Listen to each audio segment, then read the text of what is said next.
Bismillahirrahmanirrahim. Assalamualaikum warahmatullahi wabarakatuh.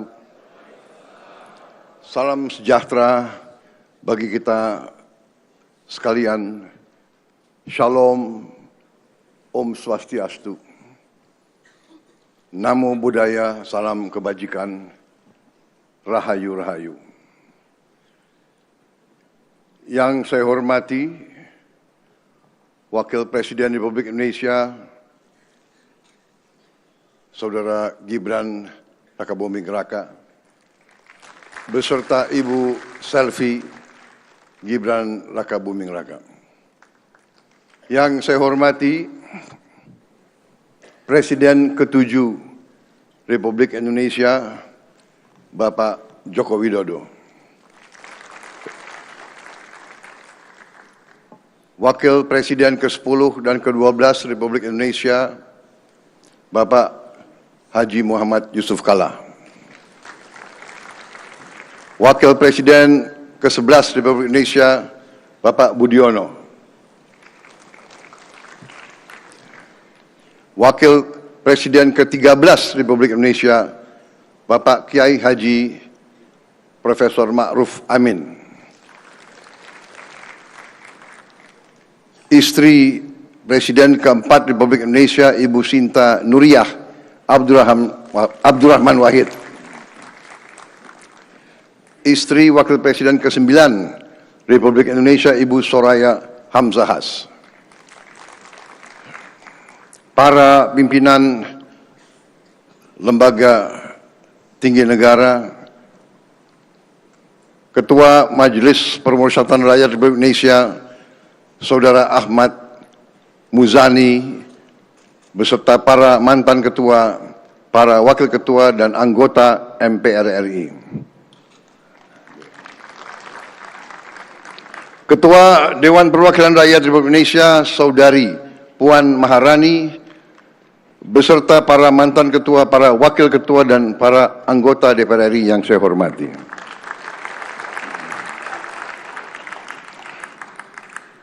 Ketua Dewan Perwakilan Daerah Republik Indonesia, Saudara Sultan Bakhtiar Najamuddin, beserta para mantan ketua, para wakil ketua, dan para anggota DPD RI yang saya hormati.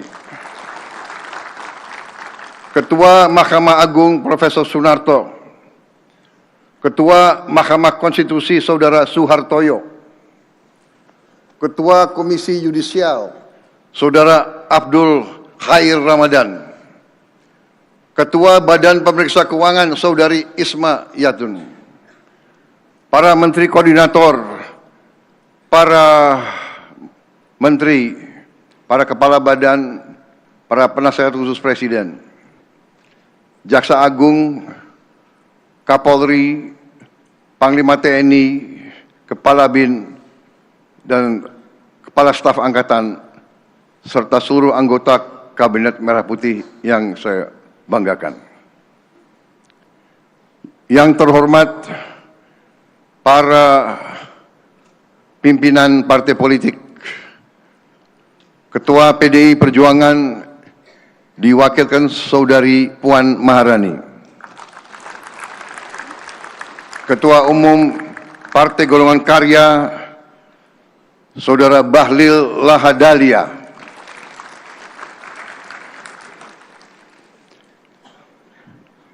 Partai Gerindra,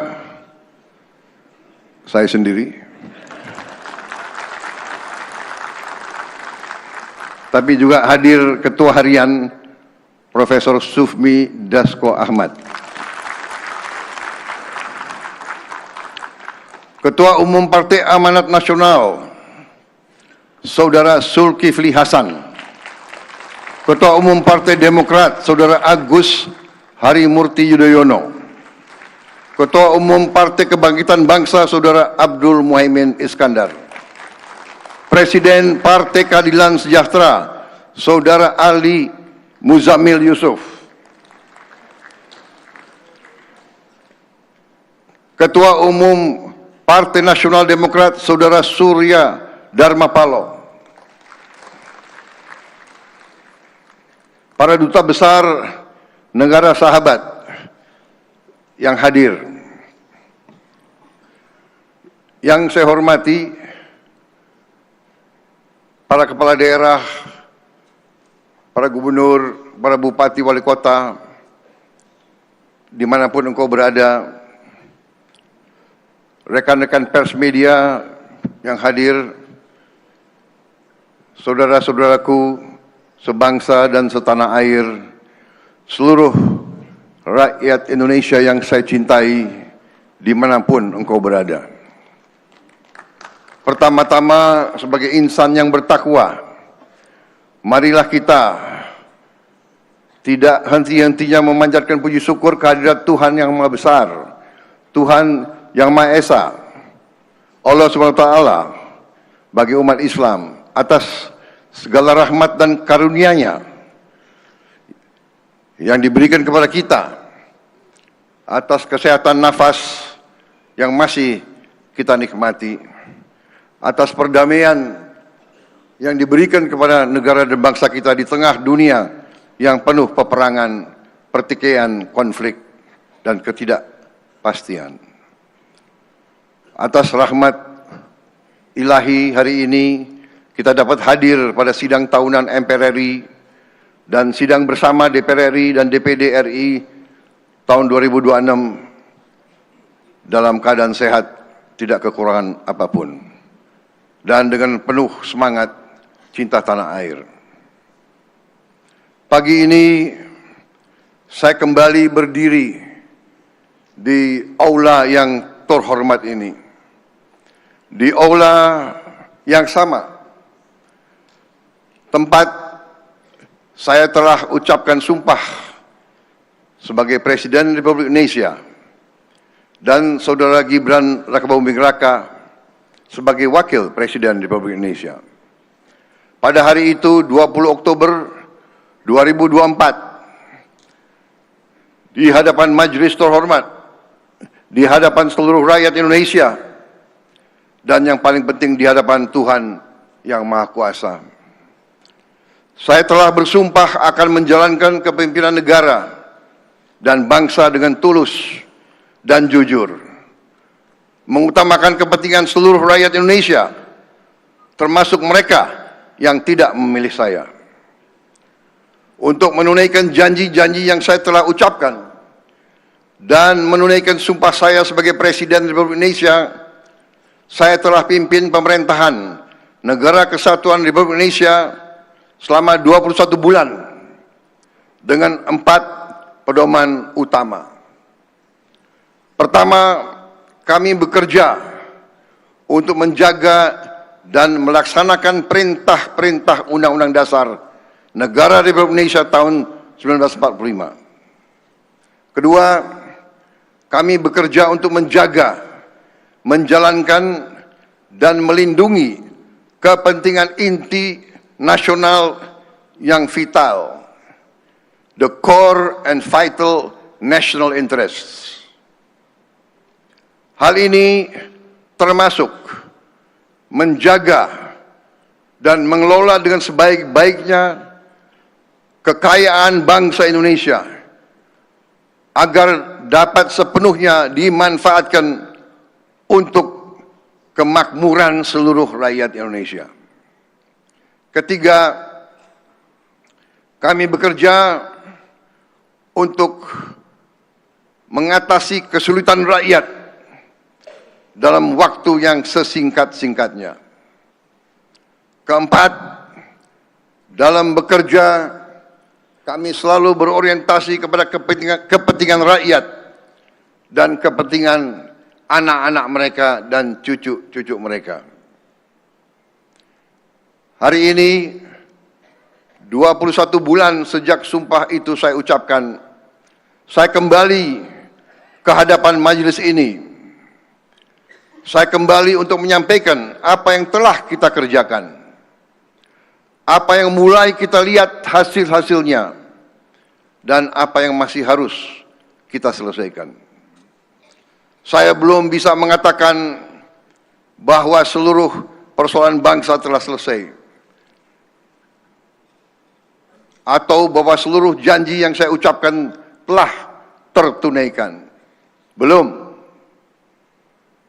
Tetapi dalam waktu kurang dari 2 tahun, kita telah buktikan bahwa dengan keberanian mengambil keputusan, dengan kerja keras, didasari oleh hati yang tulus, kehendak yang jelas, orientasi kepada rakyat, dan dengan gotong royong seluruh unsur bangsa, masalah-masalah yang selama puluhan tahun dianggap sangat rumit atau terlalu rumit dapat kita mulai selesaikan. Saya tidak mengatakan selesai, saya mengatakan kita mulai selesaikan. Dalam 21 bulan, tepatnya 663 hari sampai hari ini, pemerintah yang saya pimpin telah memutuskan dan menjalankan 121 kebijakan transformatif untuk menyelesaikan masalah-masalah negara. Sebagian masalah-masalah itu telah berpuluh tahun tidak bisa kita selesaikan. Artinya, kita bisa mengatakan bahwa kita telah putuskan satu kebijakan transformatif setiap 5 hari. Demikian kerasnya menteri-menteri saya dan pembantu-pembantu saya telah bekerja.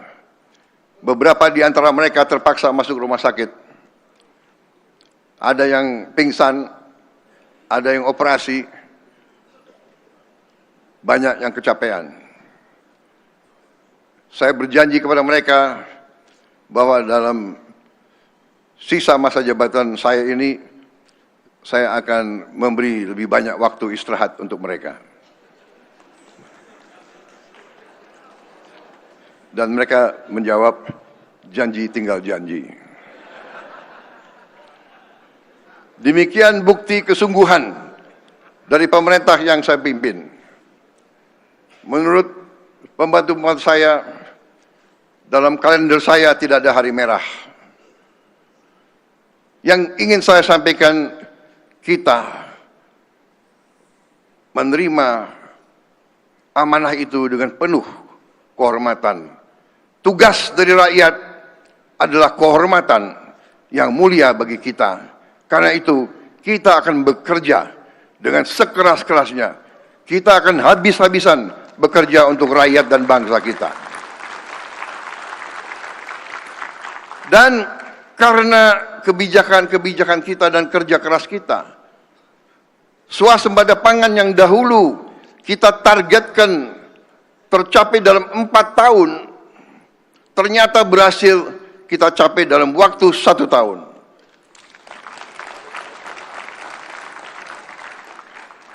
Di tengah dunia sekarang yang sangat khawatir terhadap kelaparan massal akibat kesulitan pangan dan cuaca yang tidak menentu, kita, alhamdulillah, dapat saya laporkan di majelis ini,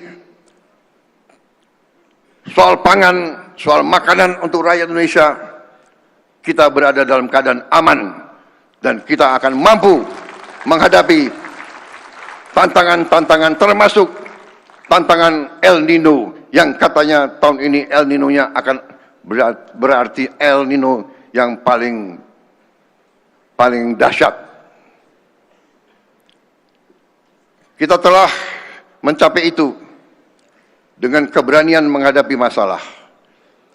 145 aturan penyaluran pupuk telah kita hilangkan. Harga pupuk berhasil kita turunkan 20%. Hal ini terjadi pertama kali dalam sejarah Negara Kesatuan Republik Indonesia. Pertama kali harga pupuk dapat kita turunkan kepada rakyat.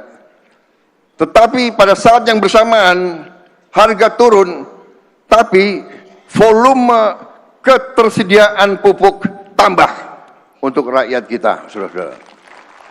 Sehingga rakyat kita sekarang mudah mendapatkan pupuk.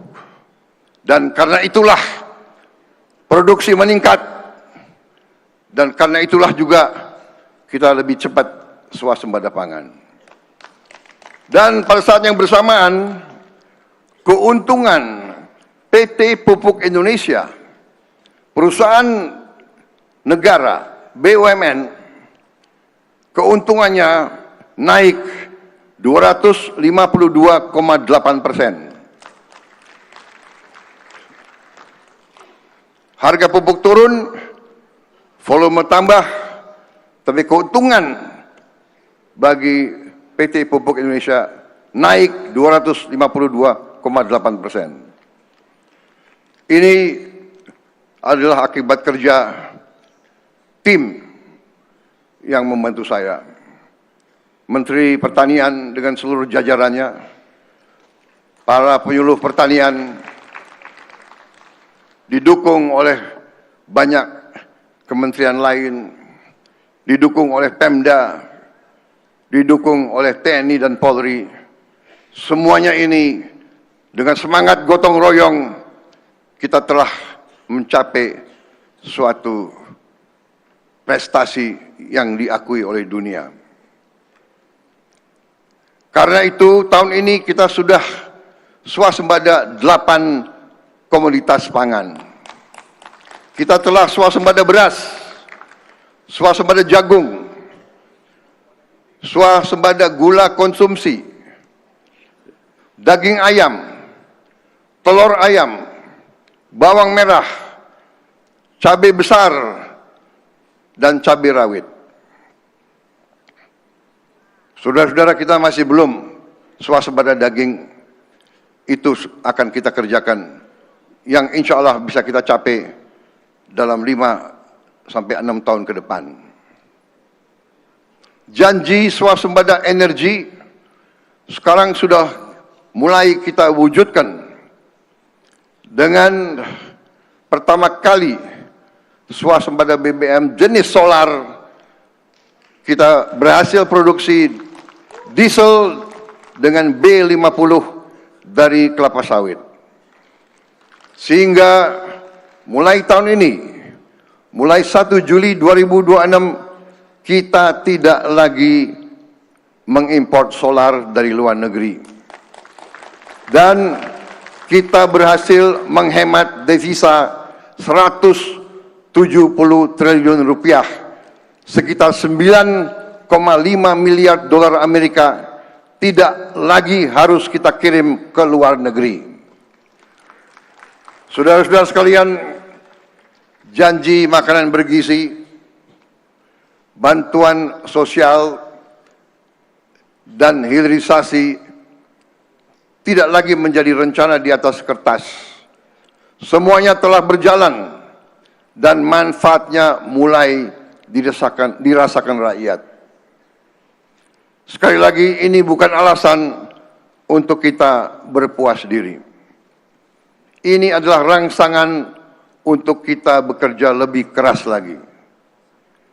Karena kita sadari kemerdekaan bukan hanya apa yang kita proklamasikan. Kemerdekaan adalah apa yang dapat dirasakan oleh rakyat.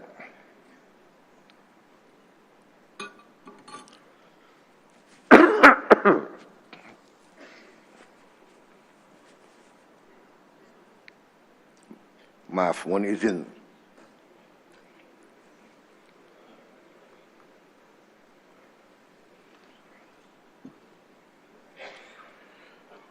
"81 tahun yang lalu, para pendiri bangsa mewariskan kepada kita sebuah negara dan sebuah cita-cita. Indonesia yang berdaulat, adil dan makmur. Indonesia yang kekayaannya harus dipergunakan sebesar-besarnya untuk kemakmuran rakyat dan tidak boleh hanya dinikmati oleh segelintir orang saja. Saya tidak menerima mandat dari rakyat untuk menjelaskan mengapa masalah tidak dapat diselesaikan. Saya menerima mandat dari rakyat justru untuk menyelesaikan masalah-masalah dan mengatasi kesulitan-kesulitan rakyat. Kami memilih mengambil keputusan yang sulit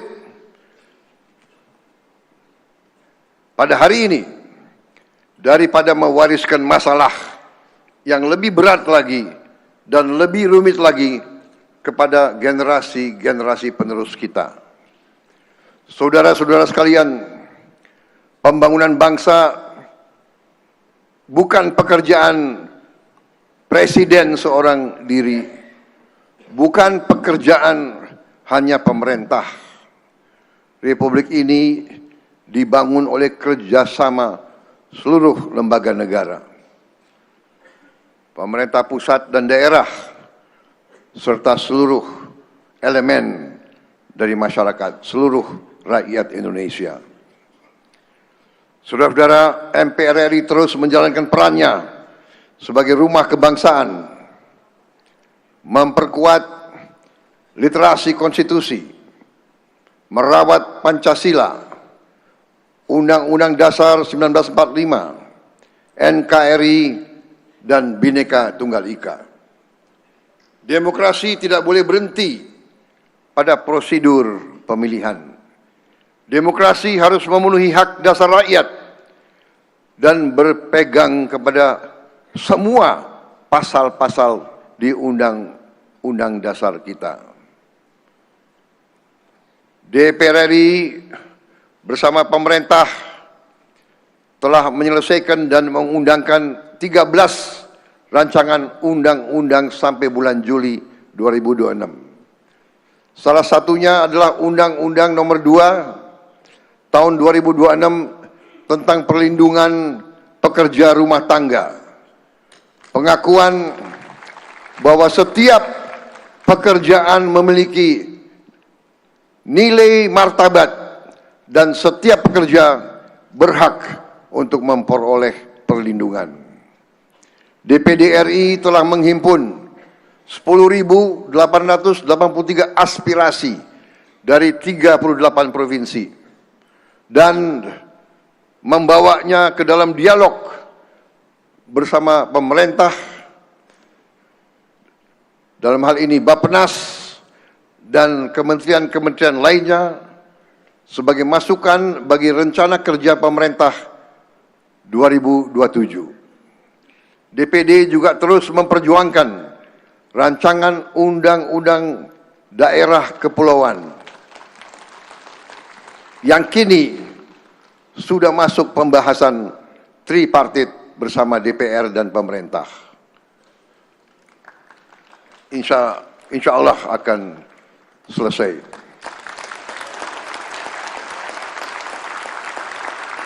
Mahkamah Agung pada tahun 2025 menangani 38.148 perkara dan berhasil memutuskan 37.973 perkara. Dengan demikian produktivitasnya adalah 99,54%.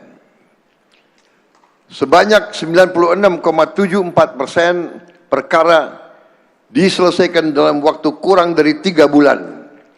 Ini adalah capaian ketepatan waktu tertinggi sepanjang sejarah Mahkamah Agung. Kita beri penghargaan kepada Ketua Mahkamah Agung dan jajarannya.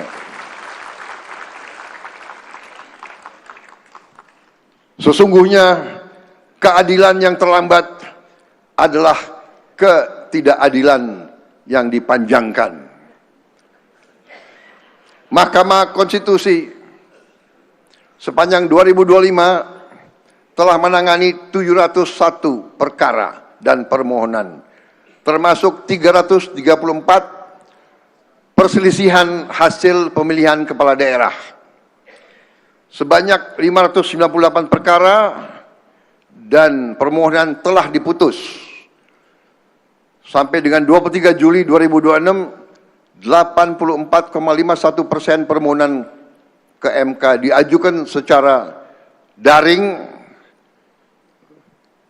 sehingga yaitu online, sehingga warga dari Aceh sampai Papua tidak harus selalu datang ke Jakarta.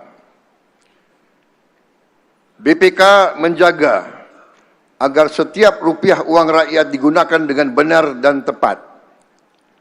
Sepanjang 2025, rekomendasi hasil pemeriksaan BPK telah menghasilkan penyelamatan keuangan negara sebesar 112 triliun rupiah.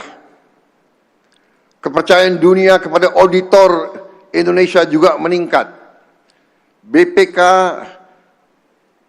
terpilih menjadi Ketua International Organization of Supreme Audit Institutions, INTOSAI, periode 2008-2031. Dan juga terpilih menjadi United Nations Board of Auditors, periode 2026-2032. Komisi Yudisial pada Januari sampai Juni 2026 menerima 1.402 laporan masyarakat dan 622 permohonan pemantauan persidangan. Komisi Yudisial telah mengusulkan sanksi kepada 121 hakim yang terbukti melanggar kode etik, termasuk 14 sanksi sedang dan 17 sanksi berat. Kita harus menjaga supremasi hukum dan kemandirian hakim. Pemerintah terus berusaha untuk meningkatkan taraf hidup hakim. Tapi kemandirian tidak berarti tanpa akuntabilitas hakim. Saudara-saudara, mengenai masalah hakim, pemerintah telah berhasil menaikkan remunerasi hakim. Untuk hakim-hakim yang paling junior, penghasilan mereka telah naik 280%. Tertinggi dalam beberapa dasawarsa. Sekarang penghasilan hakim-hakim kita, terutama yang junior, berada di atas rata-rata ASEAN.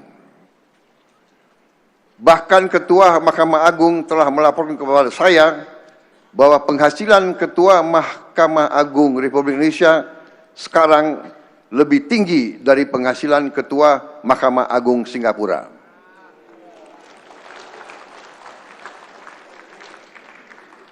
Beliau yang lapor kepada saya.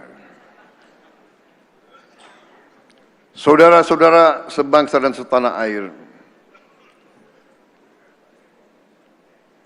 kita harus memperkuat yudikatif kita. Kita harus memperkuat lembaga-lembaga yudikatif. Karena para hakim mahkamah kita adalah benteng terakhir keadilan. Adalah benteng terakhir di mana rakyat menuntut, berharap bisa mendapat keadilan. Bahwa supremasi hukum dan keadilan tidak hanya untuk orang yang kuat, tapi rakyat kita yang paling tidak berdaya harus bisa mendapat keadilan di mahkamah-mahkamah kita, di pengadilan-pengadilan kita. Saudara-saudara sekalian, kita mengetahui dunia sedang menghadapi konflik geopolitik, perang dagang, perang terbuka di Eropa, di Timur Tengah, dan berbagai tempat lain di dunia. Seluruh dunia mengalami gangguan rantai pasok dan tekanan ekonomi. Dalam keadaan seperti ini, Indonesia harus semakin mampu berdiri di atas kaki kita sendiri.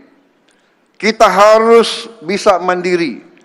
Kita tidak boleh tergantung pasukan-pasukan dari luar. Karena kalau situasi tiba-tiba berubah ke arah yang lebih jelek, kita tetap harus survive.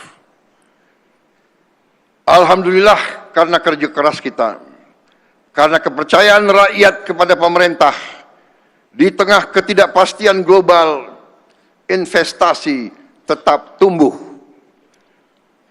Sepanjang 2025, realisasi investasi mencapai 1.931 triliun rupiah dan telah menciptakan lebih dari 2,7 juta lapangan kerja.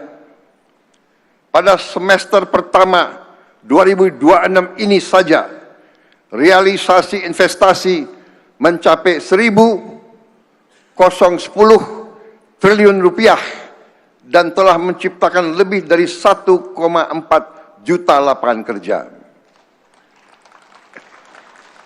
Ekonomi kita pada kuartal pertama tahun 2026 tumbuh 5,61%. Dan pada semester pertama tahun 2026 tumbuh 5,45%. Ini adalah pertumbuhan kuartal pertama dan pertumbuhan semester pertama tertinggi dalam 13 tahun terakhir ini. Dengan kebijakan-kebijakan yang tepat, yang rasional, yang menggunakan akal sehat, saya yakin pertumbuhan ekonomi kita di akhir tahun ini bisa mencapai angka 6%. Tetapi saya tegaskan di hadapan majelis ini, bagi saya pertumbuhan dan investasi bukan tujuan akhir. Tujuan kita adalah kesejahteraan rakyat kita. Pertumbuhan tinggi tidak bisa dinikmati oleh rakyat kita. Kebanyakan tidak bermanfaat bagi kita. Setiap rupiah investasi harus menciptakan pekerjaan, harus menghasilkan perbaikan kualitas hidup rakyat kita, terutama rakyat kita yang paling bawah. Itulah orientasi pemerintah yang saya pimpin. Kita tidak boleh meninggalkan mereka yang tidak berdaya.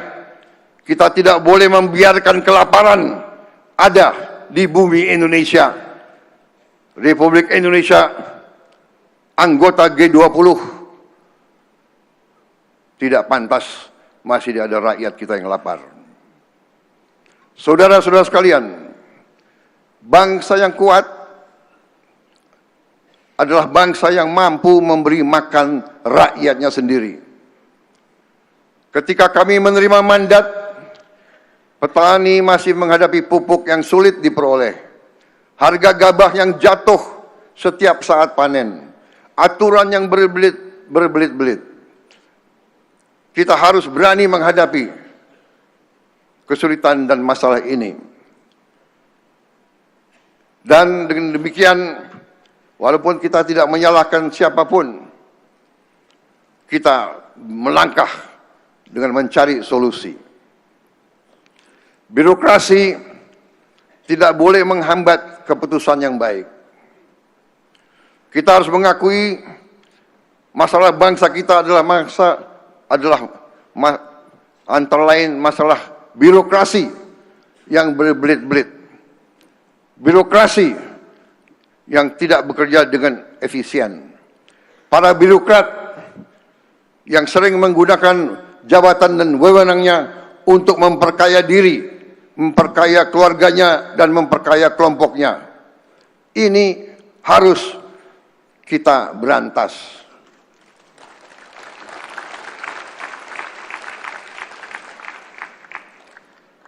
Bukan kita tutup-tutupi.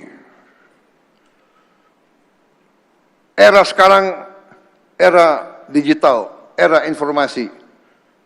Tidak ada gunanya kita tutup-tutupi. Justru kita harus selesaikan masalah ini. Dan ini memerlukan persatuan di antara semua pemimpin dan kelompok politik. Karena birokrasi yang tidak efisien, birokrasi yang korup akan menghancurkan suatu bangsa. Negara harus memudahkan rakyat, bukan mempersulit. Dan kalau saya bicara, saya tidak hanya bicara pemerintah pusat. Justru saya bicara juga kepada pemerintah daerah, pemerintah provinsi dan pemerintah kabupaten. Tanya rakyat, dengarkan suara rakyat. Mereka yang pertama akan menyampaikan bahwa sering program-program tidak sampai ke rakyat. Saudara-saudara, hari ini hadir di tengah-tengah kita mengundang Saudara Joko Purnomo. Bapak Joko ini Ketua Kelompok Tani dari Desa Purwosari, Kabupaten Ngawi, Jawa Timur. Pak Joko telah 20 tahun bertani. Dengan air, teknologi, dan pupuk yang telah disediakan oleh pemerintah, ia sekarang mampu panen 3 kali setahun. Dengan produktivitas sampai 9 ton padi per hektar. Penurunan harga pupuk 20% ikut memangkas biaya produksinya. Mana Pak Joko? Kita tepuk tangan untuk Pak Joko. Sebagai wakil dari para petani Indonesia, para pahlawan bangsa, produsen pangan bagi seluruh rakyat Indonesia. Kita boleh punya tentara yang paling hebat, boleh punya pesawat terbang yang canggih, kalau tidak ada makan, saya kira bangsa ini berhenti saja sebagai bangsa. Kerja keras petani, penyuluh, pemerintah daerah, saya katakan, semua unsur, TNI Polri, terima kasih, koperasi, BUMN pangan, terima kasih atas kerjasama dan gotong royong saudara-saudara. Kita telah menghasilkan capaian yang besar, dan kita kadang-kadang harus menyadari bahwa kita, bangsa kita mampu mencapai hal-hal yang besar, dan jangan kita selalu rendah diri, jangan selalu kita kalah sebelum bertarung.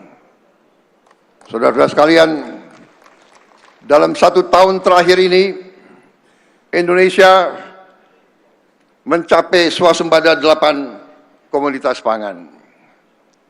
Dan dengan demikian, kita menyadari bahwa capaian kita cukup membanggakan. Kita masih belum swasembada bawang putih.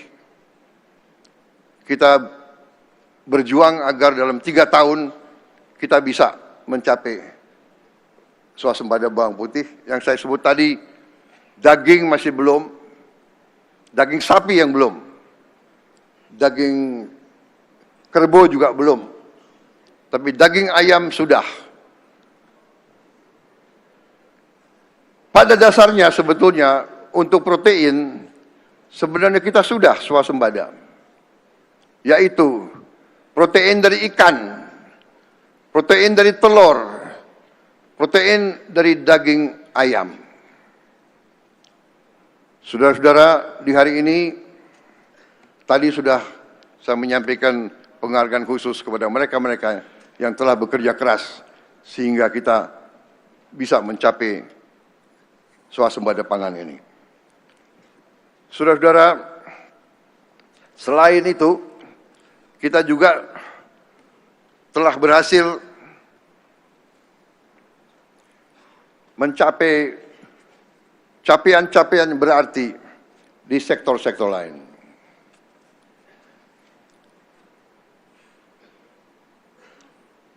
Kita di bidang perikanan, kita sedang membangun kampung nelayan Merah Putih yang akan dilengkapi pelabuhan dermaga, tempat pelelangan ikan, penyimpanan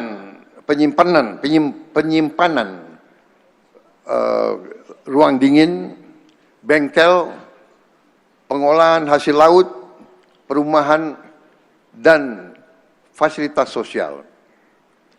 Hari ini 100 kampung nelayan telah kita bangun. Target kita 1.386 kampung nelayan akan berdiri dan berfungsi pada akhir Desember 2026. Laut Indonesia harus menjadi sumber kemakmuran nelayan Indonesia. Nilai perikanan kita setiap tahun adalah sekitar 34 miliar dolar. Baru hanya mungkin 5% yang dapat kita nikmati. Sisanya diambil oleh kapal-kapal negara lain tanpa izin kita. Bayangkan berapa nilai yang kita hilang tiap hari, tiap malam. Kita juga harus membangun armada kapal ikan yang modern. Kita butuh belasan ribu kapal. Ini tantangan berat, tapi kita harus mulai. Pada tahun 2027 yang akan datang, kita targetkan kita akan mulai membangun 1.582 kapal ikan modern. Saudara-saudara sekalian, juga tadi kita sudah singgung, dalam rangka memperkuat ekonomi rakyat dari bawah, kita juga membangun koperasi-koperasi Desa Merah Putih. Hari ini kita telah berhasil mendirikan dan mengoperasikan 10.000 koperasi Merah Putih. 3.300 diantaranya operasi secara optimal. Dan target kita akhir tahun 2026 harus 30.000 koperasi Merah Putih berdiri dan beroperasi dengan baik. Saudara-saudara sekalian, dengan koperasi Merah Putih ini, untuk pertama kali dalam sejarah Republik Indonesia, dari sejak kita menerima kedaulatan, untuk pertama kali negara akan menguasai rantai pasok sendiri, sehingga tidak bisa kita dipermainkan oleh saudagar-saudagar yang hendak mempermainkan pasar. Kita tidak anti pasar, tidak bisa kita anti pasar. Ekonomi adalah didasarkan atas bergeraknya pasar. Tapi pasar bisa dimanipulasi, pasar bisa dirusak, pasar bisa diatur oleh mereka yang menguasai modal besar. Dan karena itu, rakyat kita harus kita bantu, kita harus organisir, kita harus berdayakan melalui koperasi. Koperasi yang dibantu, koperasi yang diperkuat, koperasi yang diberdayakan. Saudara-saudara sekalian, semua barang-barang subsidi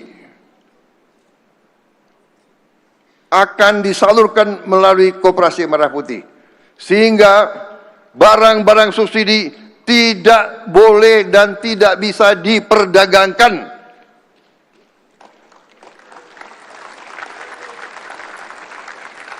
Subsidi adalah uang rakyat.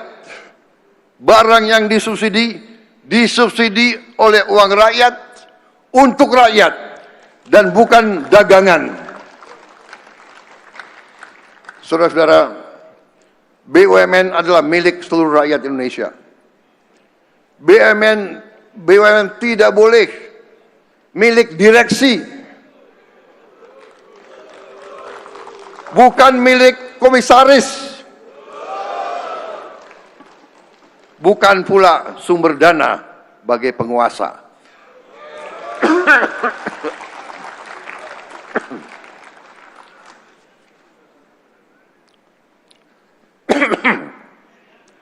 Maaf, agak terlalu semangat.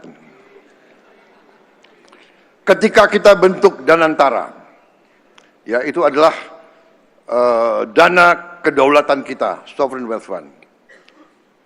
Kita menemukan bahwa ada 1074 BUMN. Dan BUMN itu ada yang punya anak perusahaan dan ada yang punya cucu perusahaan. Bahkan ada yang punya cicit perusahaan. Ini luar biasa. Saya mengira BUMN itu adalah 300 atau 400. 1074. Dan BUMN ini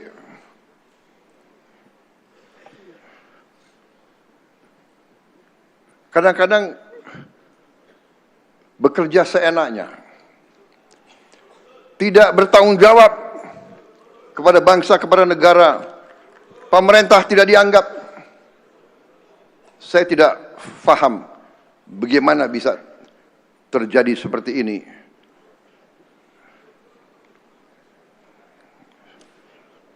Mungkin harus kita bentuk suatu pengadilan ad hoc khusus untuk kita usut,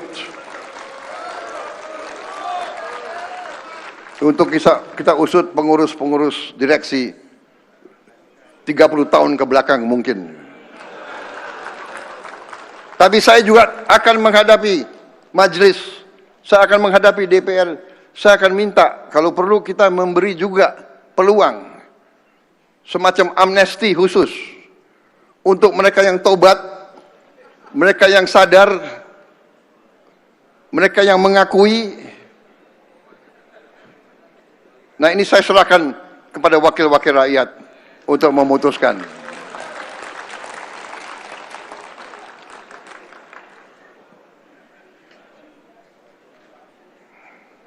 Kalau saya laporkan semuanya, saya takut rakyat kita marah semuanya.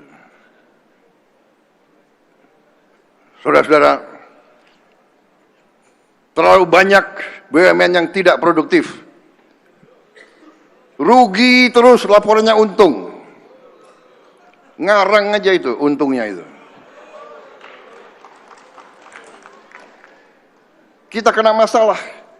Karena banyak perusahaan-perusahaan asing kan juga kerjasama dengan BUMN kita. Jadi kita harus menghilangkan ini, permainan-permainan ini. Tapi saya dengan bangga hari ini saya melaporkan kepada majelis yang terhormat, hari ini kita telah menutup 290 BUMN. Pada Desember 31, 2026, kita targetkan hanya akan memiliki paling banyak 300 BUMN. 750 BUMN lebih akan kita tutup. Hanya yang produktif, hanya yang menciptakan nilai tambah untuk rakyat akan kita pertahankan. Ini mungkin adalah restrukturisasi korporasi terbesar di dunia. Dengan perampingan jumlah BUMN, hari ini saja kita telah menghemat biaya overhead sekitar 50 triliun rupiah. Hanya dari gaji, direksi, komisaris, sewa gedung, sewa mobil, perjalanan dinas, bla bla bla bla, kita sudah menghemat 50 triliun rupiah lebih. Target kita Desember 31, target kita harus menghemat 70 triliun lebih, saudara-saudara. Kita bisa bayangkan dengan 50 triliun berapa puskesmas bisa kita perbaiki, berapa sekolah bisa kita renovasi, berapa rumah untuk rakyat kita bisa kita berikan. Jadi saudara sekalian, untuk itu saya memberi penghargaan khusus kepada pimpinan dari Danantara, ya, dengan seluruh timnya, seluruh jaringannya. Silakan berdiri. Kita tepuk tangan.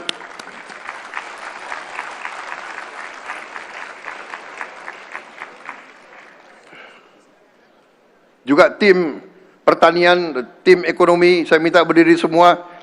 Saya minta majelis memberi penghargaan ke mereka, tim ekonomi juga yang Menteri Keuangan, Menteri Ekon. Kalau Menteri Keuangan senyum, saya merasa aman. Tapi kalau saya umumkan subsidi tambah, mengkerut beliau. Saudara-saudara, akhir tahun lalu kita telah tutup 1.000 tambang timah ilegal di Bangka Belitung. 1.000 tambang ilegal. Saya telah minta Panglima TNI dan Kapolri untuk usut. Masa 1.000 tambang pejabat TNI dan pejabat Polri nggak tahu?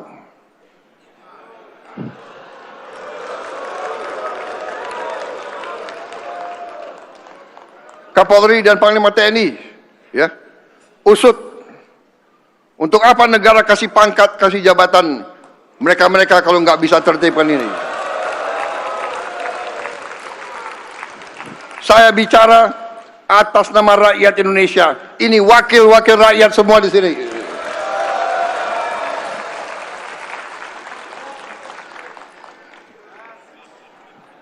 Pemimpin yang baik, komandan yang baik adalah yang berani menertibkan anak buahnya sendiri.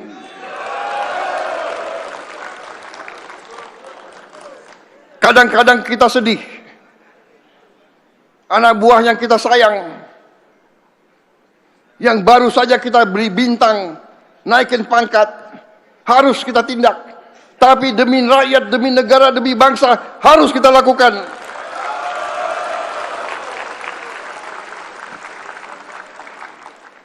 Saya sadar, saya disumpah di sini. Saya tidak bisa mengizinkan perasaan saya menentukan kebijakan saya. Saya harus menentukan kebijakan saya atas dasar kepentingan rakyat Indonesia. Karena itu saya minta benar-benar Panglima TNI dan Kapolri usut. Tidak mungkin 1.000 tambang berjalan ilegal tanpa pejabat kepolisian dan pejabat polisi.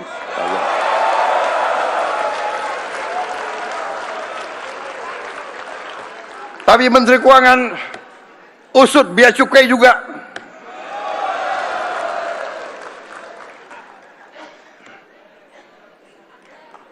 Iya kan?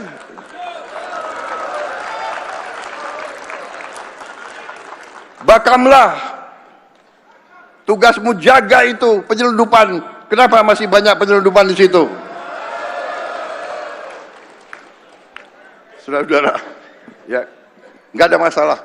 Kita justru menantang mereka berbuat yang terbaik, ya. Mereka itu anak-anak kita, tapi harus kita berani tegakkan kebenaran.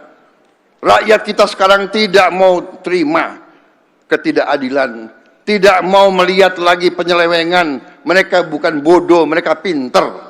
Mereka orang yang paling rendah, paling tidak berdaya, sudah punya gadget-gadget semua.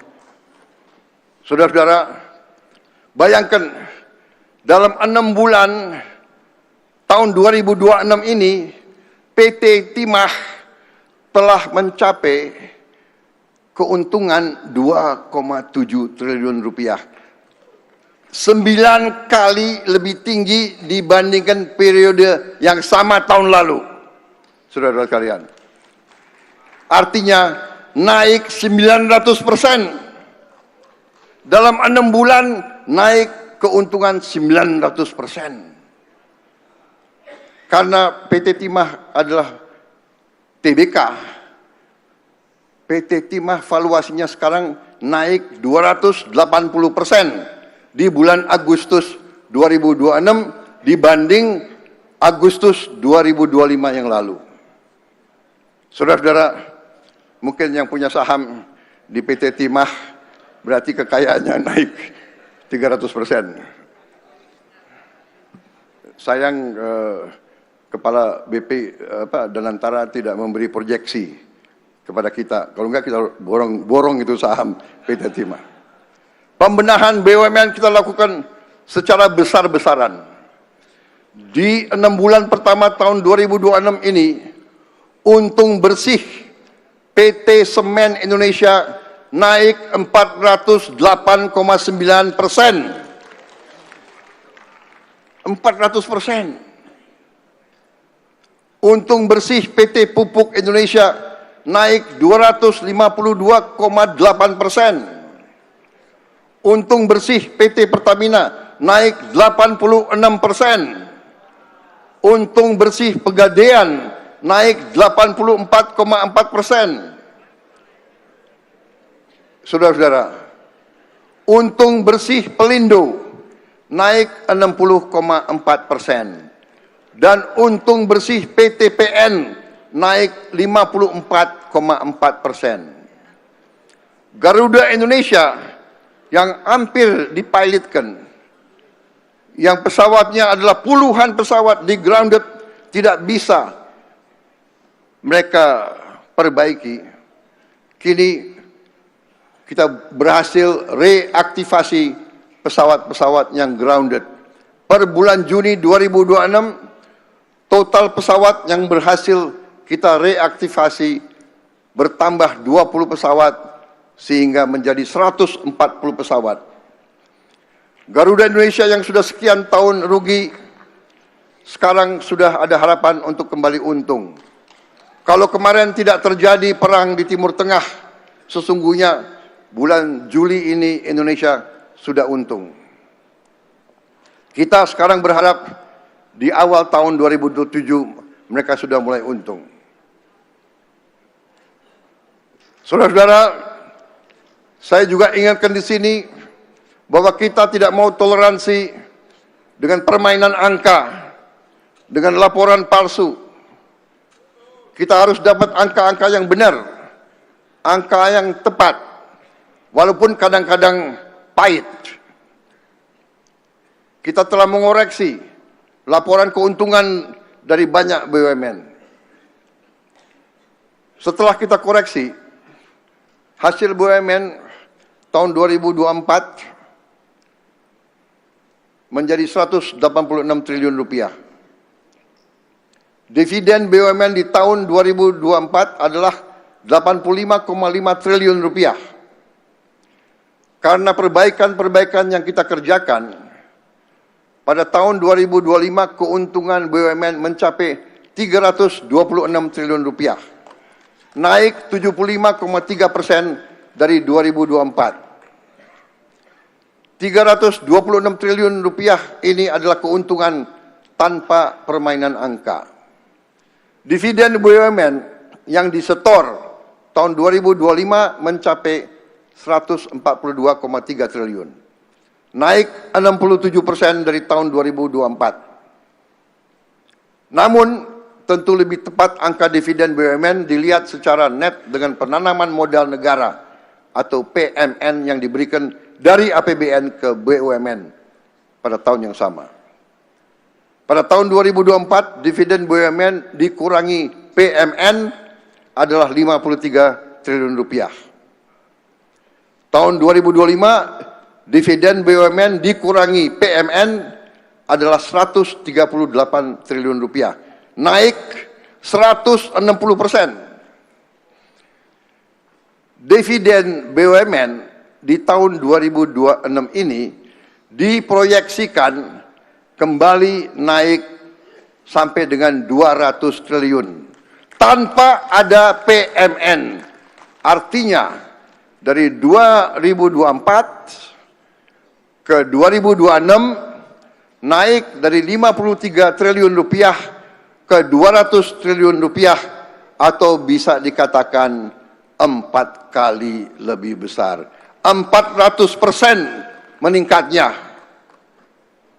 tanpa PMN. Saudara-saudara, ini membuktikan dengan manajemen yang akal sehat, dengan niat tidak menipu, keberhasilan kita bisa datang dengan sangat cepat. Sekali lagi, saya apresiasi manajemen dan pimpinan Danantara.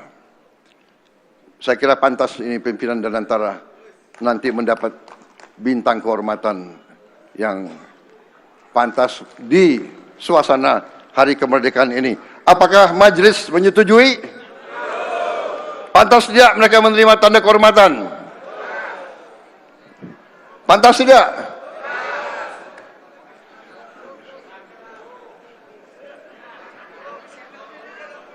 Keuntungan BUMN sekarang digunakan untuk mempercepat upaya hilirisasi kita.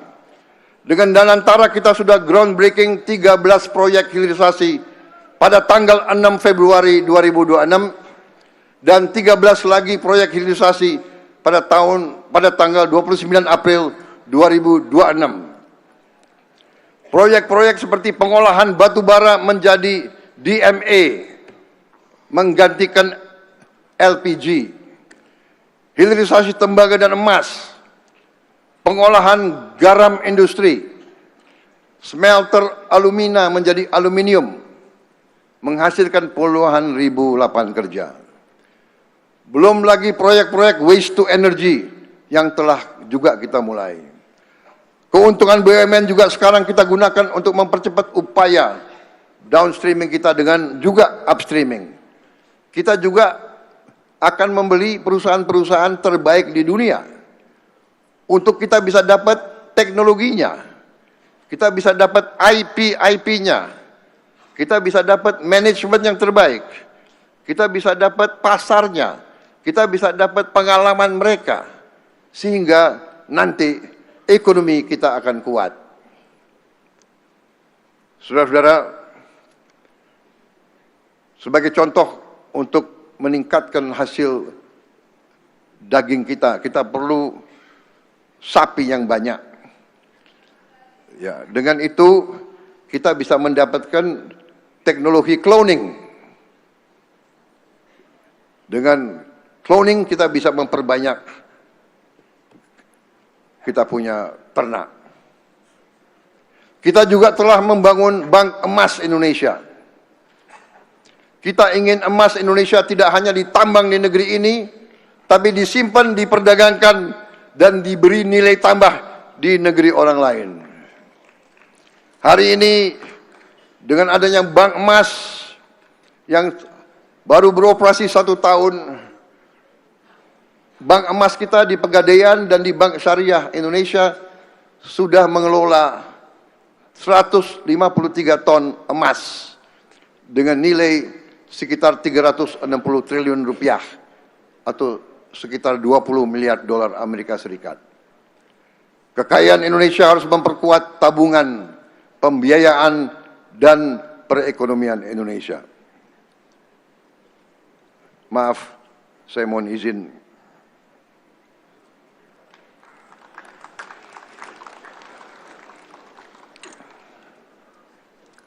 Memang kopi Indonesia yang terbaik.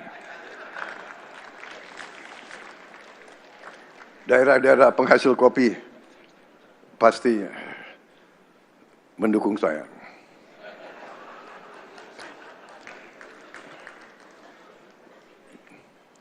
Tenang aja, pemilu masih lama. Ini banyak yang calon-calon. Kita juga membenahi ekspor komoditas strategis. Sebelumnya, minyak mentah sawit Indonesia dijual di pelabuhan Indonesia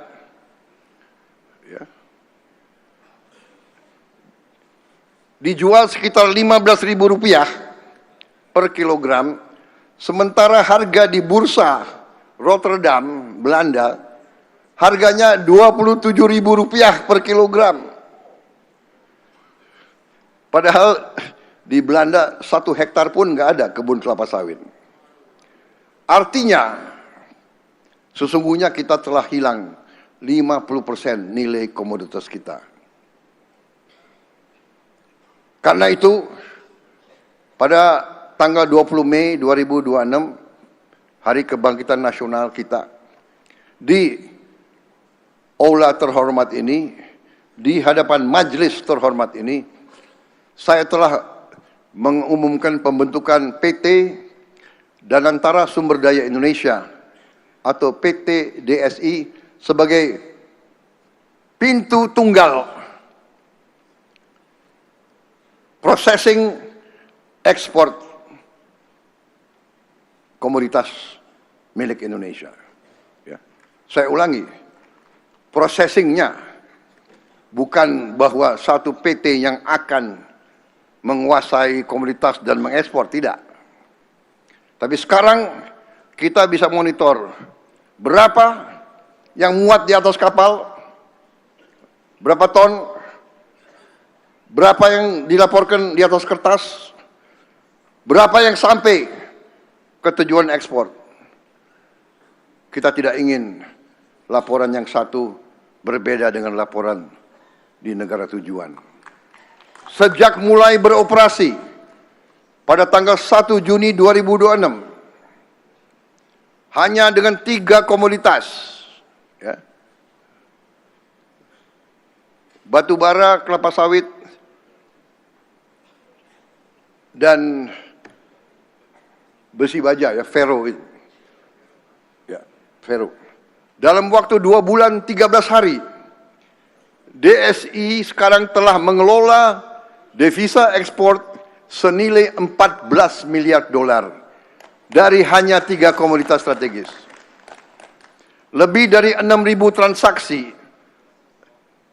ekspor 3 komoditas tersebut telah dimonitor oleh DSI. DSI telah menemukan potensi tambahan 5 miliar dolar hanya dari perbedaan dan penyesuaian harga. Saudara-saudara sekalian, dari pembayaran devisa hasil ekspor. Bayangkan kalau dalam waktu yang akan datang, semua komoditas ekspor kita akan dimonitor dan dikelola oleh DSI. Berapa peningkatan hasil yang akan masuk negara? Saudara sekalian, DSI akan meningkatkan pengawasan meliputi 50 pelabuhan di 25 provinsi.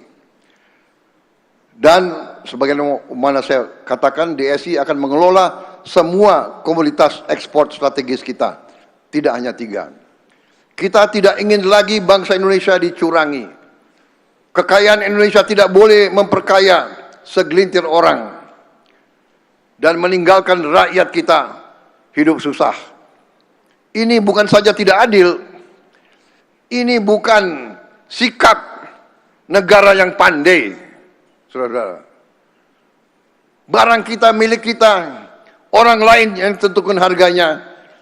Saudara, ini melanggar prinsip-prinsip ekonomi, melanggar prinsip pasar. Dan pihak-pihak rating agencies, bahkan banyak lembaga-lembaga keuangan menilai bahwa DSI adalah langkah positif bagi rakyat Indonesia. Mereka yang mengatakan, bukan kita. Mereka yang mengatakan. Kita menghargai semua masukan, tapi kalau kita yakin kita berada di jalan yang benar, kita terus akan kerja. Kita tidak mau dibuat raport oleh bangsa lain, tapi kita terbuka untuk masukan. Sidang majelis yang saya hormati, saudara-saudara sekalian, kekuatan ekonomi Indonesia berada di desa. Pada petani kita, nelayan kita, pedagang kita, pengrajin kita, perempuan kita, kepala keluarga kita, dan anak-anak muda kita yang membangun usaha di kampung-kampung mereka sendiri. Kita ingat waktu krisis 98, krisis moneter, bank-bank besar tutup, perusahaan-perusahaan besar bangkrut, banyak yang jual, tapi ekonomi desa, ekonomi kerakyatan justru tetap kuat, kokoh. Yang menyelamat kita justru adalah UMKM dan ekonomi kerakyatan. Karena itu, konektivitas antara desa harus baik. Tahun ini kita telah menyelesaikan 2.500 jembatan desa yang dibangun oleh TNI dan 874 jembatan desa yang dibangun oleh Kepolisian Rakyat Republik Indonesia. Target kita pada akhir tahun ini selesai 5.000 lebih jembatan desa. Tidak boleh lagi ada anak-anak kita yang harus bertarung nyawa hanya untuk menyeberang sungai untuk ke sekolah karena tidak ada jembatan. Berangkat ke sekolah harus berjalan berjam-jam. Berangkat basah, di kelas basah, pulang basah. Saudara-saudara sekalian, tidak boleh terjadi. Kita berharap para gubernur, para bupati, para camat, para kepala desa semuanya mengecek desa-desanya di mana lagi dibutuhkan jembatan desa, laporkan. Kalau gubernur, bupati, kepala desa tidak bisa mengatasi, pemerintah pusat akan turun dan mengatasi. Kita tidak akan membiarkan rakyat kita terlantar.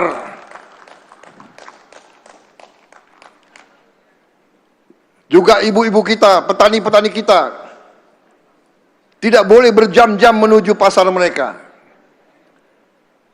Kita mencari dan membangun juga titik-titik air bersih untuk desa-desa kita. Banyak rakyat kita yang tidak punya akses kepada air bersih. Mereka harus berjalan dengan susah payah, berkilo-kilo, hanya untuk mengambil 1 atau 2 jerigen air bersih. Untuk minum, untuk mandi, untuk wudhu, belum lagi air untuk ternak mereka, air untuk tanaman mereka. Tahun ini di 8 bulan pertama tahun 2026 kita sudah membangun 3.000 titik air desa yang dibangun oleh TNI. Terima kasih TNI. Tadi saya sudah singgung, kita membangun koperasi desa dan kelurahan Merah Putih sebagai pusat ekonomi rakyat. Tadi saya singgung, per hari ini sudah 10.000 koperasi telah beroperasi. Dari 10.000, 3.300 koperasi telah beroperasi secara optimal. Sisanya masih menghadapi masa penyesuaian. Operasional optimal artinya semua sarana sudah ada. Listrik, air, dan semua berjalan. Stok bisa dimonitor oleh sistem digital terpusat. Koperasi sudah bisa menjadi off-taker. Koperasi jadi pembeli hasil pertanian dan perikanan setempat. Koperasi sudah punya angkutannya sendiri. Ini juga saya kira pertama kali dalam sejarah Republik Indonesia. Bahwa koperasi diorganisir, dibantu, dan dilengkapi dengan angkutannya sendiri. Tidak ada lagi nanti panen yang rusak karena tidak ada yang mau beli, karena tidak ada truk yang bisa mengambil panen tersebut. Mangga yang rusak, rambutan yang rusak, tomat yang rusak, wortel yang rusak. Insya Allah ini bisa kita bantu rakyat kita secara optimal. Target kita 30.000 koperasi beroperasi secara optimal pada akhir 2026. Ini target. Kita cantumkan target kita tinggi. Kita ingat kata-kata Bung Karno, gantungkan cita-citamu setinggi langit. Kalau kau tidak berhasil, minimal kau jatuh di antara bintang-bintang, saudara-saudara. Target harus tinggi. Bekerja keras. Insya Allah sampai. Kalau saya taruh target 12.000, nanti sampainya 11.000. Kalau nanti 30.000, sampainya 29.000, ini prestasi. Saudara-saudara, kekuatan ekonomi saya sebut ada di UMKM. Kita juga telah mengatur pembagian hasil yang lebih adil bagi pengemudi ojek online dan aplikator. Tadinya pengemudi ojol hanya dapat 80% dari upaya kerja mereka. Karena aplikator minta 20%. Tapi dengan rekomendasi pemerintah, saya nggak mau sebut intervensi, saya pakai istilah rekomendasi. Tapi sebetulnya ya agak intervensi juga.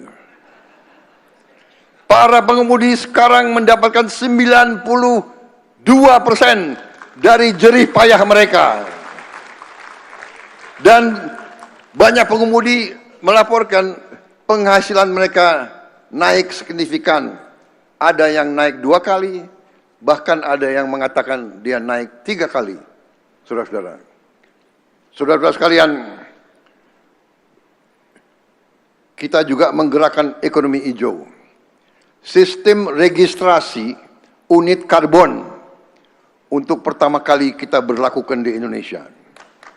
Dan bursa nilai ekonomi karbon telah kita dirikan dan telah berjalan dengan mengadopsi standar karbon dunia.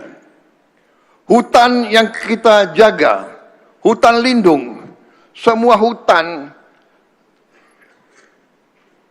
artinya emisi karbon kita kurangi. Dan untuk itu, bangsa-bangsa yang keluarkan emisi yang besar, dia bersedia bayar kita. Inilah saudara-saudara, ekonomi hijau harus memberi manfaat kepada rakyat kita. Kita bangun, tapi harus menciptakan nilai tambah bagi rakyat kita. Saudara-saudara sekalian, pembangunan yang paling menentukan masa depan adalah pembangunan manusia. Kita memulai dari hal yang paling dasar, yaitu gizi. Tidak boleh ada anak-anak kita belajar dalam keadaan lapar.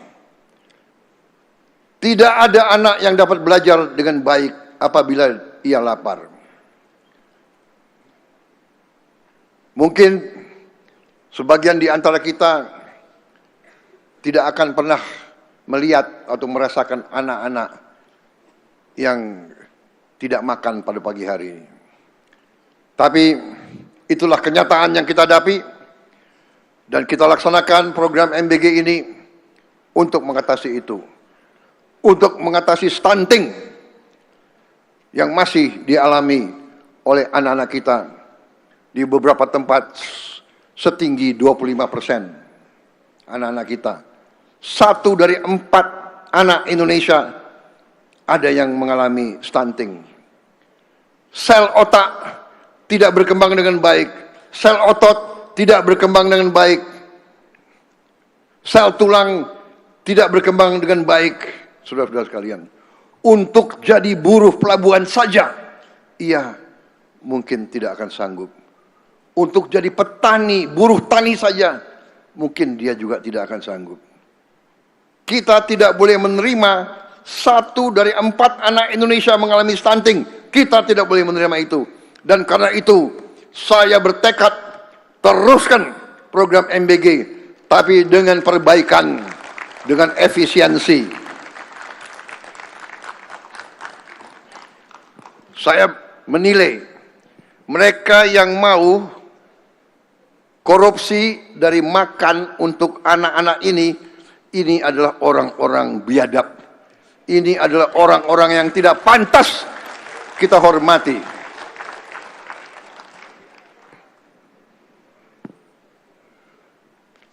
Menurut saya ini sudah sama sekali tidak ada nilai kemanusiaan. Hari ini hadir bersama kita Christina Beno, siswi kelas 6, sekolah dasar dari Merauke, Papua Selatan. Christina, terima kasih. Pertama kali kamu hadir di MPR ini. Suatu saat mungkin kamu duduk di atas ini.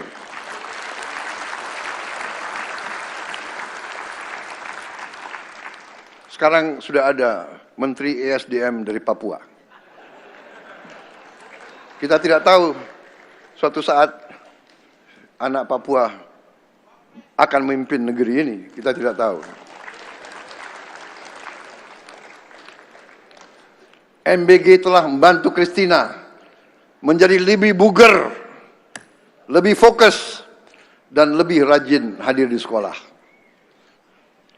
Bagi sebagian orang, satu piring makanan terlihat biasa atau sederhana. Bagi Christina, dan sekarang sudah puluhan juta penerima MBG,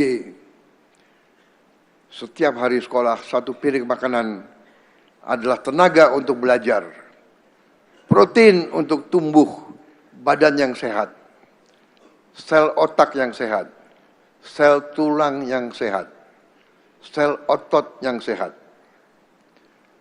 Mereka dapat belajar dan mereka dapat berkembang sebagai anak Indonesia yang sehat dan cerdas. Mereka kini punya masa depan yang lebih baik. Mari kita tepuk tangan untuk Christina dan semua anak Indonesia, semua ibu-ibu yang sedang hamil, dan semua orang tua lanjut usia. Negara tidak akan tinggalkan kalian semua. Negara bersamamu.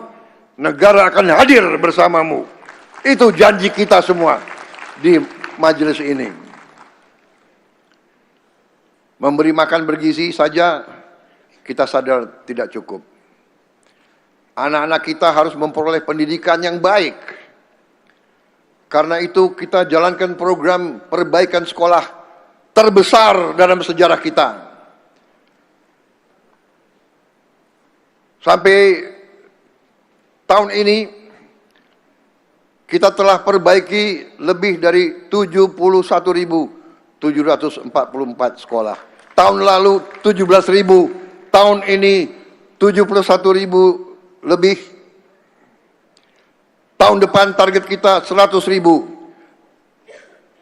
Tahun 2008 100.000. Tahun 2029 semua sekolah di Indonesia, SD, SMP, SMA, SMK, termasuk di pesantren-pesantren harus kita selesai renovasi. Bahkan di pulau yang paling terluar, yang paling terpencil, Pulau Miangas, kita sudah perbaiki sekolah di Miangas. Dan kita akan perbaiki puskesmas di situ.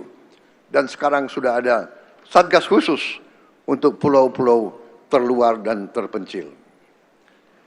Di Sabang, di pulau paling barat Indonesia, di Merauke, dan di seluruh Indonesia. Kita juga telah membagikan layar pinter interaktif. Ya. Interaktif flat panel untuk semua sekolah di Indonesia.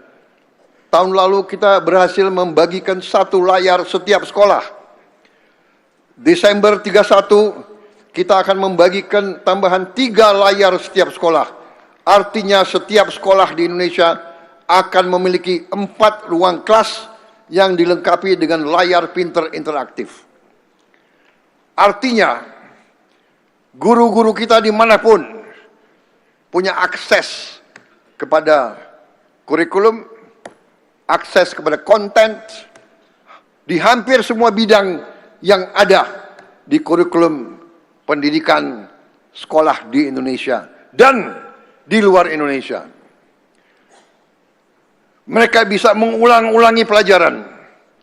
Kalau mereka tidak kuasai, bisa 2 kali, 3 kali. Mereka juga bisa dari rumah mengakses program ini. Dan kita akan membuat studio-studio terpusat dengan guru-guru terbaik yang akan mengadakan siaran jarak jauh yang ribuan sekolah bisa akses. Pelajaran apapun kita akan kumpulkan guru-guru terbaik. Termasuk bahasa asing. Bahasa asing mutlak harus kita kuasai. Kita akan mulai bahasa asing untuk anak-anak kita mulai dari SD. Saudara-saudara sekalian. SD kelas 1 mereka harus mulai bahasa asing. Bahasa-bahasa yang paling penting. Bahasa Inggris, bahasa Mandarin, bahasa Arab, bahasa-bahasa juga Jepang, Korea, bahasa Spanyol, bahasa Prancis. Dari kecil, di bawah 11 tahun, 12 tahun, mereka lebih cepat belajar. Anak-anak kita harus punya akses kepada pendidikan terbaik agar mereka nanti kalau sudah mencari lapangan kerja, mereka punya kemampuan lebih, mereka bisa diterima di mana-mana, mereka bisa kerja dengan pihak manapun. Dan kita mengerti sekarang Tiongkok ekonomi yang paling dinamis, tapi Jepang juga maju, Korea juga maju, Perancis juga maju. Spanyol, banyak negara bicara Spanyol, banyak negara bicara Perancis, banyak negara bicara bahasa Arab. Kita juga harus belajar bahasa Rusia. Mereka kuat di bidang sains dan teknologi.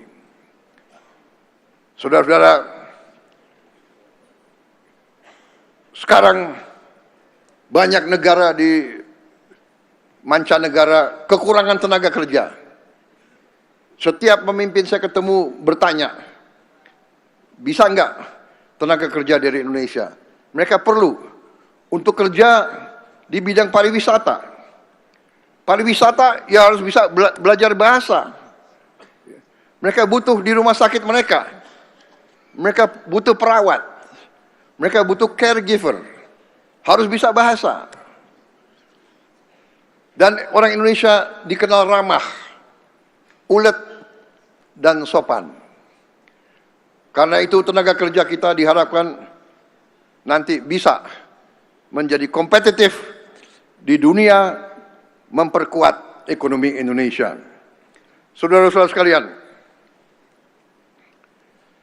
kita juga membangun sekolah rakyat, sekolah berasrama bagi anak-anak dari keluarga yang paling tidak berdaya. Dengan ruang kelas, tempat tinggal, makanan bergizi, komputer, guru, dan lingkungan yang aman. Strateginya adalah kita harus memutuskan lingkaran kemiskinan. Kalau orang tua mereka menghadapi nasib yang kurang baik, mengalami kondisi keterpurukan, kondisi kemiskinan, anak-anak mereka tidak boleh terus miskin. Sesuai pasal 34 Undang-Undang Dasar Negara kita, negara harus intervensi. Hari ini 93 sekolah rakyat permanen sudah kita buka. Nantinya sekolah rakyat rintisan sudah 182 dan nantinya semua kabupaten akan punya satu sekolah rakyat. Salah satu siswanya adalah Muhammad Rizky Pratama. usia 12 tahun.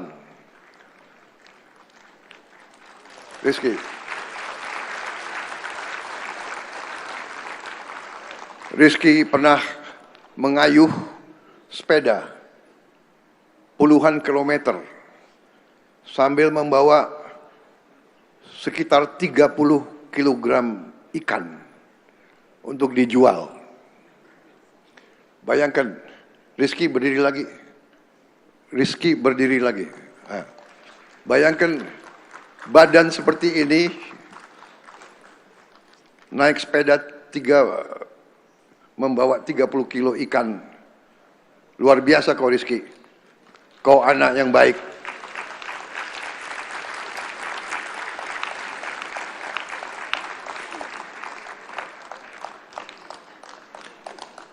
Ia sempat putus sekolah. Dan waktu masuk sekolah rakyat, ia belum lancar membaca dan belum bisa menghitung dengan baik. Hari ini Rizky kembali ke sekolah. Ia mendapatkan kembali haknya untuk belajar dan menata cita-cita. Tidak ada investasi yang lebih berharga daripada mengembalikan masa depan seorang anak. Saudara-saudara sekalian, saya yakin Rizky, kau akan menjadi pribadi yang kuat. Hadir pula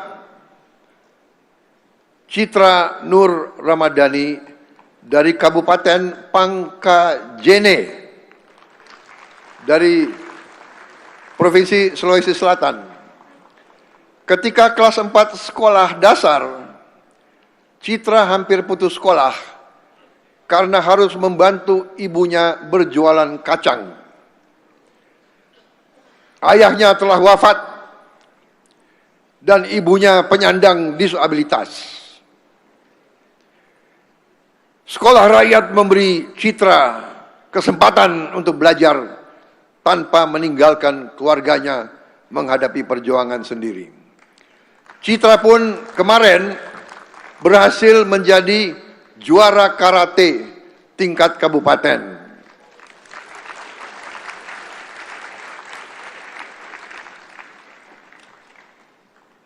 Citra, umurmu berapa, Citra?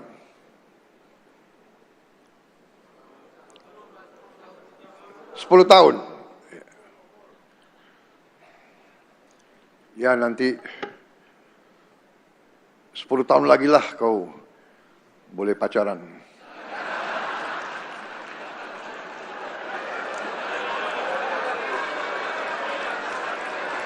Citra, kau boleh pacaran setelah sabuk hitam karatemu. Ya. Jadi nggak ada yang berani nanti main-main sama kau. Ya.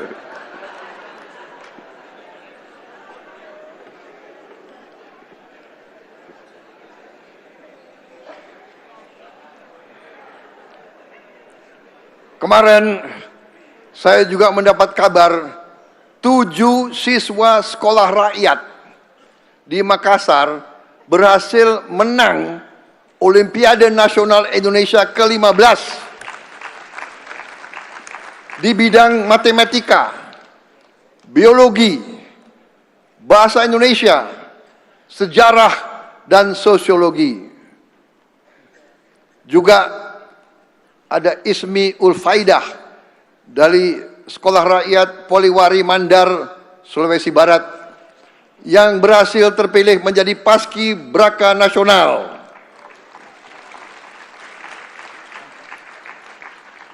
Capaian ini membuktikan bahwa pelajar dari keluarga yang paling tidak berdaya, paling tidak mampu, jika diberi kesempatan, diberi fasilitas, diberi bimbingan, bisa mencapai prestasi yang tertinggi.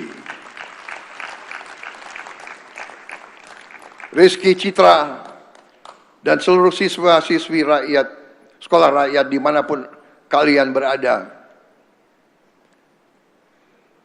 kami di sini untuk kamu semua.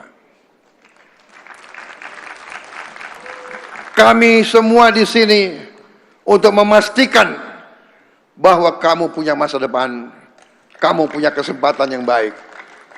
Tidak ada anak Indonesia pun yang akan kita tinggalkan, saudara-saudara sekalian. Mari kita beri tepuk tangan kepada anak-anak siswa-siswi sekolah rakyat. Saudara-saudara sekalian, adil itu tidak berarti negara beri semua orang perlakuan yang sama. Adil adalah ketika negara beri dukungan yang sesuai dengan kebutuhan. Karena itu, bagi anak-anak kita yang memiliki bakat dan kecerdasan istimewa, kita juga telah selesaikan pembangunan 4 SMA unggul, yaitu SMA Garuda. Di Belitung Timur, Konawe Selatan, Bulungan, dan Timur Tengah. Dan sudah ada lebih dari 20 SMA unggul Garuda transformasi. Jadi sekolah yang sudah ada, mereka daftar ikut dalam kurikulum SMA unggul Garuda. Apa yang membedakan? Karena SMA ini menggunakan kurikulum internasional, IB, yang sesuai dengan standar tertinggi, sama dengan sekolah-sekolah terbaik di dunia. Dan kita siapkan mereka untuk masuk ke universitas-universitas yang terbaik di dunia. Saudara-saudara, sekolah unggul Garuda transformasi, tadi saya salah, bukan 20, sudah mencakup 42 sekolah di 15 provinsi. Terdiri dari 12 sekolah tahun 2025 dan 30 sekolah tambahan pada tahun 2026. Kita juga sekarang melalui Kementerian Pertahanan telah memiliki 5 SMA Taruna Nusantara yang baru di Cimahi, Malang, Pagar Alam, IKN, dan Minahasa yang sudah beroperasi, yang sudah menjalankan tahun sekolah. Tentunya yang pertama di Magelang. Kepolisian RI dan LPK-TB juga telah selesai membangun satu kampus SMA Taruna Bayangkara. TNI dan Polri berkompetisi dalam kebaikan. Itu yang kita inginkan. Kompetisi baik dalam kebaikan. Kalau saya puji TNI, Kapolri agak resah. Saya puji Kapolri, TNI agak resah. Ini yang kita kendaki, kompetisi yang baik. Jadi mereka bersaing dalam kebaikan untuk mencapai prestasi yang lebih baik lagi. Saudara-saudara sekalian, dengan kurikulum internasional yang kita jalankan, jumlah siswa S1 yang kita kirimkan ke kampus-kampus terbaik dunia dengan beasiswa Garuda sudah mencapai 416 mahasiswa di tahun 2025, 515 di tahun 2026. Di dalam negeri kita terus tingkatkan kualitas kampus-kampus kita. Tahun ini 7 perguruan tinggi negeri kita berada dalam jajaran 500 kampus terbaik dunia. Dan ini harus kita perbaiki lagi. Universitas Indonesia berada dalam peringkat 191. UGM, ITB, dan Universitas Airlangga berada dalam kelompok 300 besar. Sedangkan IPB, Universitas Pajajaran, dan ITS berada di kelompok 500 besar. Tentunya ini harus lebih baik lagi di tahun-tahun yang akan datang. Negara harus menjaga kesehatan rakyat sebelum mereka sakit berat. Sejak diluncurkan pada Februari 2025, program cek kesehatan gratis telah menjangkau 108 juta orang. Pada tahun 2025 tercatat 70,2 juta peserta. Dan sampai akhir bulan Juni 2026 tercatat 59,5 juta peserta. Dengan sebagian warga mengikuti pemeriksaan pada kedua periode. Kita menghendaki ini harus lebih baik lagi. Tapi ada sementara rakyat kita yang takut cek kesehatan. Takut ketahuan sakitnya apa. Mungkin anggota DPR RI juga termasuk belum cek kesehatan. Rata-rata gulanya pasti tinggi ini. Apalagi orang Jawa Tengah itu. Layanan cek kesehatan gratis sekarang tersedia di 10.255 puskesmas pada 38 provinsi. Pemerataan pelayanan juga terus kita lakukan. Pemerintah telah membangun dan meningkatkan 66 rumah sakit umum daerah di daerah tertinggal, terdepan dan terluar. Hari ini 20 rumah sakit umum daerah baru telah kita bangun sudah operasional. Negara juga telah menanggung penuh iuran jaminan kesehatan nasional bagi 96,8 juta warga Indonesia yang tidak mampu. Mungkin JKN kita ini salah satu sistem jaminan kesehatan terbesar di dunia. Untuk memperkuat pelayanan kesehatan kita harus menghadapi dan menyelesaikan masalah kekurangan dokter umum dan dokter spesialis kita. Hampir semua puskesmas kita belum memiliki 13 jenis tenaga kesehatan secara lengkap. Menurut data Kementerian Kesehatan, 474 kabupaten kota butuh tambahan 84.781 dokter umum. 505 kabupaten kota butuh tambahan 127.580 dokter gigi. Dan kabupaten kota 481 kabupaten kota butuh tambahan 55.712 dokter spesialis. Terutama di kabupaten kota yang jauh dari ibu kota provinsi. Terutama juga banyak di Indonesia Timur.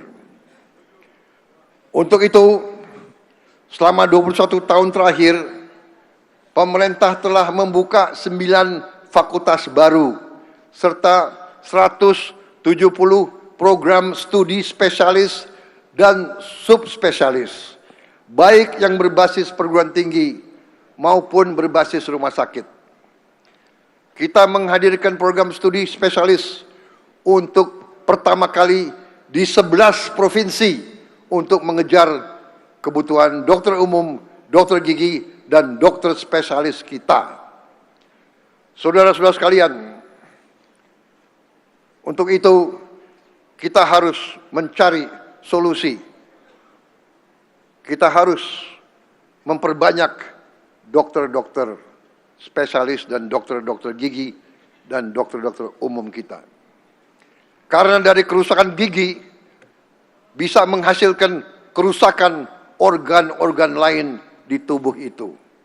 Saudara-saudara sekalian. Perlindungan sosial kita sadari harus semakin tepat sasaran, mudah dan bermartabat. Per hari ini, digitalisasi pendaftaran bantuan sosial untuk program PHK dan PKH.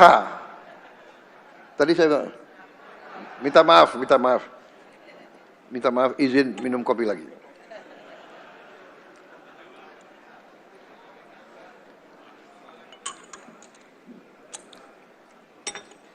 PKH.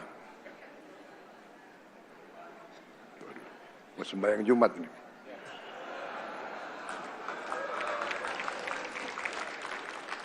PKS udah ngelirik-ngelirik. Sebentar enggak? 7 menit.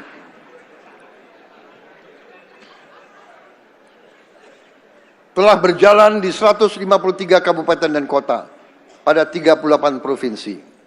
Lebih dari 3 juta keluarga telah terdaftar menuju target 49 juta keluarga pendaftar, atau lebih dari 50% keluarga Indonesia pada saat implementasi nasional.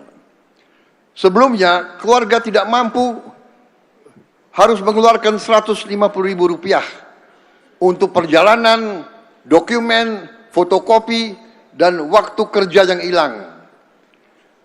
Sekarang pendaftaran dapat dilakukan tanpa biaya, gratis. Pemeriksaan kelayakan yang sebelumnya dapat memakan waktu 75-200 hari, kini dapat diselesaikan dalam hitungan menit atau jam. Rakyat yang tidak mampu tidak boleh bayar untuk membuktikan bahwa ia tidak mampu. Rakyat juga tidak boleh berkali-kali menyerahkan data yang sebenarnya sudah dimiliki oleh negara. Digitalisasi pada program perlindungan sosial harus kita terus perluas pada semua program bantuan sosial, bantuan pemerintah, dan juga subsidi. Sebagai implementasi agenda pro-Kesra terintegrasi. Juga untuk meningkatkan ketepat sasaran, transparansi, dan kemudahan bagi masyarakat Indonesia. Hari ini hadir bersama kita Ibu Susana dari Kabupaten Bogor. Ia bekerja sebagai buruh harian, mengupas bawang dengan upah Rp700.000 per kilogram. Program Keluarga Harapan dan program sembako membantu menjaga pendidikan anak-anaknya. Hadir pula Ibu Margarita Roy dari Kupang, Nusa Tenggara Timur. Sejak kecil ia hidup dalam kesulitan dan tidak pernah mengenyam pendidikan. Pada usia 38 tahun, ia masih berdagang serta merawat tantenya yang sudah berusia 80 tahun. Bantuan sosial atensi berupa beras dan minyak menjadi penopang keluarganya. Negara hadir bukan untuk menggantikan kerja keras rakyat. Negara hadir agar kerja keras rakyat tidak sia-sia. Saudara-saudara sekalian, sebagaimana tadi disinggung oleh Ketua DPD RI, dan sebagaimana berkali-kali saya sampaikan, bahwa pembangunan adalah sebuah long march, suatu perjuangan panjang. Apa yang kita bisa lakukan sekarang, kita tingkatkan, kita perbaiki, kita tambah, tapi dirintis oleh presiden-presiden dan pemimpin-pemimpin sebelum saya. Banyak program perlindungan sosial dirintis oleh Presiden SBY, oleh Presiden Jokowi. Saya meneruskan apa yang mereka rintis. Semua yang kita alami hasil dari kepemimpinan Bung Karno, kepemimpinan Pak Harto, kepemimpinan Pak Habibie, kepemimpinan Gus Dur, kepemimpinan Ibu Megawati. Sekarang kita teruskan.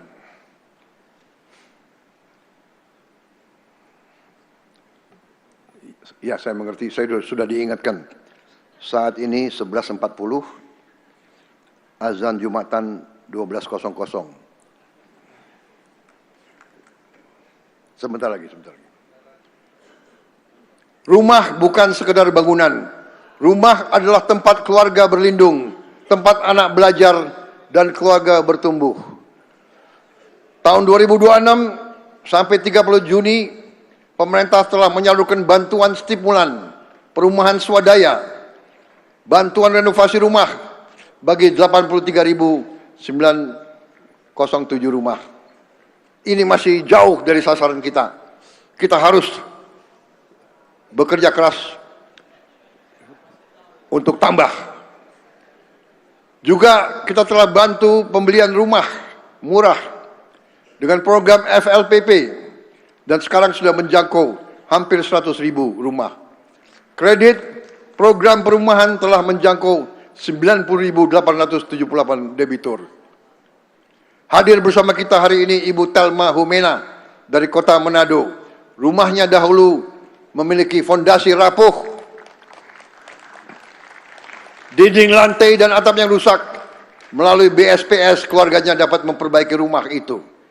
Kita akan sekarang mencari langkah-langkah untuk menambah perbaikan rumah. Hadir juga Bapak Andre Kawaru dari Samarinda. Ia berdagang kelinci dari pasar ke pasar malam hari. Bertahun-tahun hidup di rumah kontrakan. Melalui KPR subsidi FLPP, Pak Andre kini memiliki rumah sendiri. Bagi keluarga Pak Andre dan jutaan rakyat Indonesia, rumah bukan sekedar aset. Rumah adalah ketenangan, martabat, dan masa depan. Saudara-saudara sekalian, 81 tahun yang lalu, para pendiri mewariskan kepada kita sebuah republik. Republik ini tidak didirikan agar negara sekedar ada. Republik ini didirikan agar rakyat tidak akan pernah merasa sendiri. Agar rakyat merasa pemerintah ada di sampingnya. Tugas kita bukan sekedar menjaga republik itu tetap berdiri. Tugas kita adalah memastikan republik ini berhasil sebagai bangsa. Republik ini berhasil punya kemampuan untuk hadir di tengah-tengah rakyat dan menghadirkan kemakmuran bagi seluruh rakyat Indonesia. Mari kita buktikan bahwa kepada dunia bahwa demokrasi kita dapat menghasilkan kesejahteraan. Terima kasih Ketua MPR, terima kasih Ketua DPD RI. Selalu dibicarakan persatuan, persatuan, persatuan. Dari Bung Karno selalu bermimpi persatuan Indonesia. Kita berbeda. Dari dasinya kita lihat kita berbeda. Tapi satu, cinta merah putih. Dirgahayu Republik Indonesia ke-81. Semoga Tuhan Maha Besar melindungi bangsa Indonesia menghadapi masa-masa yang sulit dengan optimis, dengan gembira, dengan keberanian. Merdeka! Merdeka! Merdeka! Wassalamualaikum warahmatullahi wabarakatuh. Salam sejahtera bagi kita sekalian. Shalom. Om Santi Santi Om. Namo Buddhaya. Jam saya 12:15. Terima kasih. Selesai. Terima kasih semuanya.